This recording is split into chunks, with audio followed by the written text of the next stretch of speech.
Yemen പൗരനെ കൊലപ്പെടുത്തിയ കേസിൽ Malayali nurse നിമിഷപ്രിയയുടെ വധശിക്ഷ ഈ മാസം 16-ന് നടപ്പാക്കാൻ യമനിലെ പബ്ലിക് പ്രോസിക്യൂട്ടർ ഉത്തരവിട്ടതോടെ ജീവൻ രക്ഷിക്കാനുള്ള ശ്രമങ്ങളെല്ലാം വിഫലമായിരിക്കുകയാണ്. എങ്കിലും യമനി നിയമപ്രകാരം വധശിക്ഷ വിധിക്കപ്പെട്ട ഒരാൾക്ക് അവസാന നിമിഷം പോലും കൊല്ലപ്പെട്ടയാളുടെ കുടുംബത്തിന് മാപ്പ് നൽകാൻ സാധിക്കും. അതുകൊണ്ട് തന്നെ നിമിഷപ്രിയയുടെ ജീവൻ രക്ഷിക്കാനുള്ള അവസാനവട്ട ശ്രമങ്ങളാണ് നടന്നുകൊണ്ടിരിക്കുന്നത്. കൊലപാതക കേസുകളിൽ യമനി നിയമം 2 ഫലങ്ങളാണ് അംഗീകരിക്കുന്നത്. ഒന്ന് ഖിസാസ്, കണ്ണിന് പകരം കണ്ണ്, അതായത് വധശിക്ഷ. 2 ദിയ അഥവാ നഷ്ടപരിഹാരം, ദിയ വാങ്ങി മാപ്പ് നൽകാം. ഈ 2 കാര്യത്തിൽ ഏതെങ്കിലും ഒന്ന് എന്തായാലും സംഭവിക്കും.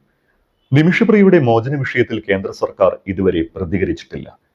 യമനുമായി ഇന്ത്യക്ക് നയതന്ത്ര ബന്ധമില്ലാത്തതാണ് നിലവിലെ പ്രതിസന്ധിക്ക് കാരണമെന്നാണ് വിവരം. ഇറാൻ പോലെ യമനുമായി നയതന്ത്ര ബന്ധമുള്ള രാജ്യങ്ങളുമായി ഇക്കാര്യത്തിൽ സംസാരിക്കാൻ ഇന്ത്യക്ക് കഴിയും. കേന്ദ്രം ആ വഴി ഉപയോഗിക്കണമെന്നാണ് നിമിഷപ്രിയ ആക്ഷൻ കൗൺസിലിന്റെ ആവശ്യം. നിമിഷപ്രിയയുടെ മോചന ചർച്ചകൾക്കായി ബോബി ചെമ്മണ്ണൂർ നാളെ ഒമാനിലേക്ക് പോകുന്നുമുണ്ട്. ഇടനിലക്കാരുമായി നടത്തിയ ചർച്ചയുടെ അടിസ്ഥാനത്തിലാണ് ബോബി ചെമ്മണ്ണൂരിന്റെ യാത്ര. ബോച്ചെ ചാരിറ്റബിൾ ട്രസ്റ്റ് നൽകുന്ന 1 കോടി രൂപയ്ക്ക് പുറമെ എത്ര പണം കൂടി പിരിച്ചെടുക്കണമെന്ന് നിമിഷപ്രിയ ആക്ഷൻ കൗൺസിലുമായി ആലോചിച്ച് തീരുമാനിക്കുമെന്നാണ് ബോച്ചെ പറഞ്ഞിരിക്കുന്നത്. എന്തായാലും നിമിഷപ്രിയ വധശിക്ഷയിൽ നിന്ന് രക്ഷപ്പെട്ടു വരട്ടെ എന്ന് നമുക്ക് പ്രത്യാശിക്കാം. ഇനി പറയുന്നത് നിമിഷപ്രിയയ്ക്ക് യഥാർത്ഥത്തിൽ യമനിൽ സംഭവിച്ച കാര്യത്തെക്കുറിച്ചാണ്. ഇത് നിമിഷപ്രിയയെ ന്യായീകരിക്കാൻ വേണ്ടിയല്ല എന്ന് ആദ്യമേ ഓർമ്മപ്പെടുത്തുന്നു. ഒപ്പം നിമിഷപ്രിയയെ കുറ്റപ്പെടുത്താനുമല്ല. 2009-ലാണ് പാലക്കാട് കൊല്ലംകോട്ടുകാരിയായ നിമിഷപ്രിയ യമനിൽ ജോലിക്കെത്തുന്നത്. 2012-ൽ തൊടുപുഴ സ്വദേശി ടോമി തോമസിനെ വിവാഹം കഴിച്ചു. വൈകാതെ ടോമിയും യമനിലെത്തി. അവിടെ വെച്ച് മകൾ മിഷേൽ ജനിച്ചു. മകളുടെ മാമോദിസ ചടങ്ങുകൾക്കായി 2014-ൽ നിമിഷപ്രിയയും ടോമിയും കേരളത്തിലെത്തി. യമനിൽ വെച്ച് പരിചയപ്പെട്ട ഇവരുടെ സുഹൃത്തു കൂടിയായിരുന്ന തലാൽ അബ്ദു മഹദിയും നാട്ടിലേക്കുള്ള യാത്രയിൽ ഇവർക്കൊപ്പമുണ്ടായിരുന്നു. സ്വദേശിയായ തലാലിനെ സ്പോൺസറാക്കി യമനിൽ ക്ലിനിക്ക് ആരംഭിക്കാനുള്ള പദ്ധതി കൂടി നിമിഷയ്ക്കും ഭർത്താവിനും ഉണ്ടായിരുന്നു. യമനിൽ യമൻ പൗരന്മാരുടെ ഉത്തരവാദിത്തത്തിലല്ലാതെ സ്ഥാപനങ്ങൾ തുടങ്ങാനാകില്ല. ഇതിനാലാണ് മഹദിയുടെ സഹായം ഇവർക്ക് വേണ്ടി വന്നത്. ബിസിനസ്സിൽ കൂടുതൽ നേട്ടങ്ങൾ ഉണ്ടാകുമെന്നും തലാൽ ഒരിക്കലും ചതിക്കില്ല എന്നുമായിരുന്നു ഇവരുടെ വിശ്വാസം. നാട്ടിലെത്തിയ കുറച്ചു ദിവസങ്ങൾക്ക് ശേഷം നിമിഷയും തലാലും യമനിലേക്ക് മടങ്ങി. ക്ലിനിക്കിന് ആവശ്യമായ പണം സ്വരൂപിച്ച ശേഷം യമനിലേക്ക് മടങ്ങാനായിരുന്നു ടോമിയുടെ പദ്ധതി. എന്നാൽ സൗദി യമൻ യുദ്ധത്തെ തുടർന്ന് ടോമിയുടെ യാത്ര മുടങ്ങി. 2015-ൽ നിമിഷപ്രിയയും മഹദിയും ഒരു ഡോക്ടറും സ്റ്റാഫും ചേർന്ന് സനായിൽ ക്ലിനിക്ക് ആരംഭിച്ചു. പതിയെ ഇവരുടെ ബിസിനസ് വളർന്നു. ബിസിനസ് പങ്കാളി എന്ന നിലയിൽ ആദ്യമൊക്കെ മാന്യമായി പെരുമാറിയിരുന്ന തലാലിന്റെ സ്വഭാവം പതിയെ മാറാൻ തുടങ്ങി. ക്ലിനിക്ക് തുടങ്ങിയതിനു ശേഷം നിമിഷപ്രിയ തന്റെ ഭാര്യയാണ് എന്ന് തലാൽ എല്ലാവരെയും വിശ്വസിപ്പിച്ചു.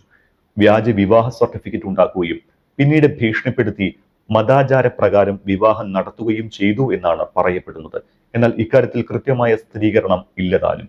പങ്കാളിത്തത്തിൽ തുടങ്ങിയ ക്ലിനിക്കിന്റെ വരുമാനം മുഴുവനായും തലാൽ സ്വന്തമാക്കാൻ തുടങ്ങി. പാസ്പോർട്ട് തട്ടിയെടുക്കുകയും നിമിഷപ്രിയയുടെ പക്കലുണ്ടായിരുന്ന സ്വർണം വിൽക്കുകയും ചെയ്തു.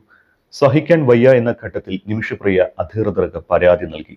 ഇതോടെ തലാൽ ശാരീരികമായി നിമിഷപ്രിയയെ ഉപദ്രവിക്കാൻ തുടങ്ങി.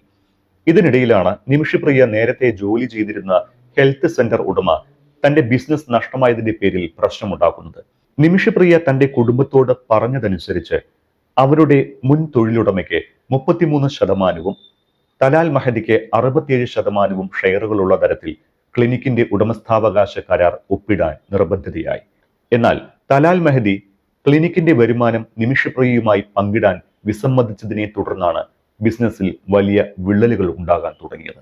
ഈ കേസ് പിന്നീട് കോടതിയിലെത്തി. താനും നിമിഷപ്രിയയും ഭാര്യ ഭർത്താക്കന്മാരാണ് എന്ന വ്യാജരേഖകൾ മഹദി പ്രാദേശിക കോടതിയിൽ ഹാജരാക്കി. ഇതോടെ മെഹദിയുടെ വാദം അംഗീകരിച്ച് കോടതി കേസ് തീർപ്പാക്കി വിട്ടു. ജയിലിൽ നിന്ന് പുറത്തിറങ്ങിയപ്പോൾ മെഹദി തന്നെ ശാരീരികമായും ഉപദ്രവിക്കുന്നത് തുടർന്നുവെന്നും സുഹൃത്തുക്കളുമായി ലൈംഗിക ബന്ധത്തിൽ ഏർപ്പെടാൻ നിർബന്ധിച്ചതായും നിമിഷപ്രിയ കുടുംബത്തോട് പറഞ്ഞിട്ടുണ്ട്. അഭിപ്രായ വ്യത്യാസങ്ങളും തർക്കങ്ങളും ഇങ്ങനെ തുടരവേ തന്നെ ക്ലിനിക്കിലും ബിസിനസ് വളർന്നുകൊണ്ടേയിരുന്നു. പക്ഷേ അതിന്റെ വരുമാനം മാത്രം നിമിഷപ്രിയയ്ക്ക് ലഭിച്ചില്ല. വിവാഹിതനും ലഹരിമരുന്നിന് അടിമയുമായിരുന്ന മെഹദി നിരവധി തവണ ജയിലിൽ പോയിട്ടുള്ളയാളാണ്. ഒരു കേസിൽ മെഹദി ജയിലിലായിരുന്നപ്പോൾ നിമിഷപ്രിയ മെഹദിയെ ജയിലിൽ സന്ദർശിക്കുകയും യാത്രാരേഖകൾ തിരികെ ചോദിക്കുകയും ചെയ്തു. അതിന് മെഹദി തയ്യാറായില്ല. നിമിഷപ്രിയയുടെ ദയനീയാവസ്ഥ മനസ്സിലാക്കിയ അവിടെയുണ്ടായിരുന്ന ഒരു ഉദ്യോഗസ്ഥൻ സഹായം വാഗ്ദാനം ചെയ്തു. വിവാഹമോചന രേഖയിൽ ഒപ്പിടാനും പാസ്പോർട്ട് വീണ്ടെടുക്കാനും സഹായിക്കാമെന്ന് ആ ഓഫീസർ പറഞ്ഞു. കൂടാതെ മെഹദിക്ക് മയങ്ങാനുള്ള മരുന്ന് നൽകാനും നിർദ്ദേശിച്ചു. 2017 ജൂലൈയിൽ അണുബാധയെ തുടർന്ന് മെഹദി രോഗബാധിതനായി. തുടർന്ന് നിമിഷപ്രിയ മയക്കുമരുന്ന് കുത്തിവെച്ചു. ക്ലിനിക്കിൽ ജോലി ചെയ്ത കാലത്ത് പരിചയമുള്ള ഹനാൻ എന്ന യമനി നഴ്സും സഹായത്തിനുണ്ടായിരുന്നു. അമിത ഡോസ് മെഹദിയുടെ പെട്ടെന്നുള്ള മരണത്തിലേക്ക് നയിച്ചു. ഇത് ഒട്ടും പ്രതീക്ഷിച്ചില്ല നിമിഷപ്രിയ. തന്നെ സഹായിക്കാമെന്നേറ്റ ഉദ്യോഗസ്ഥനോട് സഹായം അഭ്യർത്ഥിച്ചു. പക്ഷേ ആ ഉദ്യോഗസ്ഥനും കൈമലർത്തി. മൃതദേഹം നശിപ്പിക്കാൻ മറ്റു മാർഗങ്ങളില്ല എന്ന് വന്നതോടെ കഷ്ണങ്ങളാക്കി മുറിച്ച് പ്ലാസ്റ്റിക് കവറുകളിലാക്കി ഒരു ജലസംഭരണിയിലിട്ടു. ദുർഗന്ധം വമിച്ചതോടെ സമീപങ്ങളിലുള്ളവർ പോലീസിന് വിവരം അറിയിച്ചു. ഇതോടെയാണ് ഈ കൊലപാതകം പുറത്തറിയുന്നത്. ഇതിനിടെ നിമിഷപ്രിയ 200 കിലോമീറ്ററിലധികം ദൂരെ മറ്റൊരു ആശുപത്രിയിൽ ജോലിയിൽ പ്രവേശിച്ചിരുന്നു. തലാലിനെ കാണാനില്ല എന്ന ബന്ധുക്കളുടെ പരാതിയിൽ കേസെടുത്ത പോലീസ് നിമിഷപ്രിയയുടെ ഫോട്ടോ പുറത്തുവിട്ടതോടെ ആശുപത്രി അധികൃതർ നിമിഷപ്രിയയെക്കുറിച്ച് പോലീസിൽ വിവരമറിയിക്കുകയായിരുന്നു. അങ്ങനെ 2017 ഓഗസ്റ്റിൽ നിമിഷപ്രിയയും സുഹൃത്ത് ഹനാനും അറസ്റ്റിലായി. തുടർന്ന് 2018 മെഹദിയുടെ കൊലപാതകത്തിന് നിമിഷപ്രിയയെ വിചാരണ ചെയ്യുകയും വധശിക്ഷയ്ക്ക് വിധിക്കുകയും ചെയ്തു. ഈ വിചാരണയും നീതിപൂർവമായിരുന്നില്ല. വിചാരണ പൂർണ്ണമായും അറബിയിലായിരുന്നതിനാൽ യാതൊന്നും തന്നെ കോടതിയിൽ നടക്കുന്നത് നിമിഷപ്രിയയ്ക്ക് മനസ്സിലായില്ല. ഭാഷ മനസ്സിലാക്കുന്നതിന് വേണ്ടി ഒരു ദ്വിഭാഷിയെ നൽകാനും കോടതി അധികൃതർ തയ്യാറായില്ല. എന്തിന്, നല്ലൊരു അഭിഭാഷകന്റെ സഹായം പോലും നിമിഷപ്രിയയ്ക്ക് നിഷേധിക്കപ്പെട്ടു. കുറച്ചു കാലങ്ങൾക്ക് മുൻപ് ഒരു മാധ്യമത്തിന് ജയിലിലൂടെ നൽകിയ വീഡിയോ കോൾ അഭിമുഖത്തിൽ നിമിഷപ്രിയ പറഞ്ഞത് ഇങ്ങനെയാണ്: നിവൃത്തികേട് കൊണ്ടാണ് ഞാൻ ആ ക്രൂരകൃത്യം ചെയ്തത്. അത്രമാത്രം ഞാൻ യാതന അനുഭവിച്ചു. ഭൂമുഖത്ത് ഒരു സ്ത്രീക്കും സഹിക്കാൻ പറ്റുന്നതിന് അപ്പുറത്തേക്ക് അയാൾ എന്നെ ഉപദ്രവിച്ചു. മരണത്തിന്റെ വക്കിൽ കൊണ്ടെത്തിച്ചു. എന്റെ പാസ്പോർട്ടും മറ്റും പിടിച്ചുവെച്ചു. എന്റെ സമ്പാദ്യമെല്ലാം കൈക്കലാക്കി. എന്റെ വരുമാനം നിലച്ചു. അയാൾക്കും അയാളുടെ കൂട്ടുകാർക്കും വേണ്ടി പ്രകൃതി വിരുദ്ധ ലൈംഗിക വീഴ്ചയ്ക്ക് പോലും നിർബന്ധിച്ചു. സമ്പൂർണ്ണ ലഹരിക്കടിമയായ അയാളിൽ നിന്ന് എങ്ങനെയെങ്കിലും രക്ഷപ്പെട്ട് നാട്ടിൽ എന്റെ ഭർത്താവിനും കുഞ്ഞിനും അമ്മയ്ക്കും അടുത്ത് എത്തുക എന്നത് മാത്രമായിരുന്നു എന്റെ ലക്ഷ്യം. അയാളെ മയക്കിക്കിടത്താൻ മാത്രമാണ് ഞാൻ ആഗ്രഹിച്ചത്. പക്ഷേ കടുത്ത ലഹരിക്കടിമയായ അയാൾ അപ്രതീക്ഷിതമായി മരണപ്പെടുകയായിരുന്നു. അയാളുടെ ബോധം കുറച്ചു നേരത്തേക്ക് നശിക്കാനായി മാത്രമായിരുന്നു മരുന്ന് കുത്തിവെച്ചത്. അതാണ് ഞാൻ ചെയ്ത തെറ്റ്. പക്ഷേ അതോടെ എൻ്റെ ജീവിതവും ഇങ്ങനെയായി എന്നാണ് നിമിഷപ്രിയ പറഞ്ഞത്. 1 വർഷം ലോകത്തെ ഏറ്റവും അധികം വധശിക്ഷകൾ നടപ്പിലാക്കുന്ന രാജ്യമാണ് യമൻ. മിക്കപ്പോഴും വെടിവെച്ചാണ് ശിക്ഷ നടപ്പിലാക്കുന്നത്.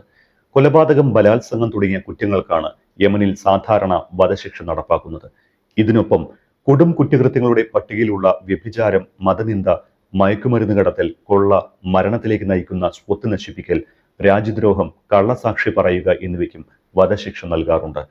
നാളുകൾ നീണ്ട വിചാരണയ്ക്ക് ശേഷമാണ് യമനിൽ വധശിക്ഷ നടപ്പാക്കുന്നത്. ഈ സമയം അപ്പീൽ കൊടുക്കാനും കൊലപാതകമാണ് എങ്കിൽ ബ്ലഡ് മണി നൽകി കേസ് ഒത്തുതീർപ്പാക്കാനും അവസരമുണ്ടാകും. ഒടുവിൽ യമൻ ഭരണാധികാരി ദയാഹർജി തള്ളുന്നതോടെയാണ് വധശിക്ഷ നടപ്പാക്കുന്നത്.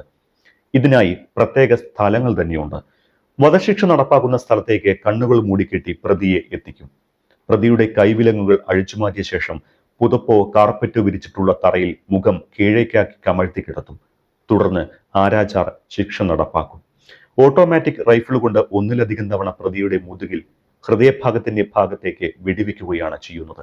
വെടിവെക്കുന്നതിന് മുന്നേ തന്നെ പ്രതിയുടെ ഹൃദയം ഏത് ഭാഗത്താണ് എന്ന് ആരാച്ചാർക്ക് ഡോക്ടർമാർ കൃത്യമായി കാണിച്ചു കൊടുത്തിരിക്കും. ഇത് കൃത്യമായി മനസ്സിലാക്കിയാണ് ആരാച്ചാർ വെടിവെക്കുന്നത്. മരണം ഉറപ്പാക്കിയ ശേഷം ശരീരം സംസ്കാരത്തിനായി വിട്ടു നൽകും.